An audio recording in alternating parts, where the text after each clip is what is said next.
Еще несколько важных моментов для понимания того, что Солнечная система скорее обслуживает нас, нежели диктует нам энергетические обстоятельства. Энергетические процессы, происходящие в атмосфере планет, претерпевают изменения. Некоторые из них ученые способны отслеживать и фиксировать, а некоторые лежат за пределами вибрационной шкалы, используемых для замеров приборов. Один из ярчайших примеров – это Солнце.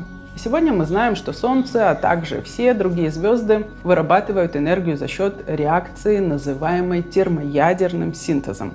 Ученые выделяют разные циклы активности Солнца – средней мощности, сильные и слабые. Сейчас мы находимся в фазе роста солнечной активности. Так вот, подобные изменения – это не просто следствие термоядерного синтеза. Это следствие ряда причин, среди которых одно из центральных мест занимают энергетические запросы человеческой цивилизации, то есть общечеловеческого поля сознания.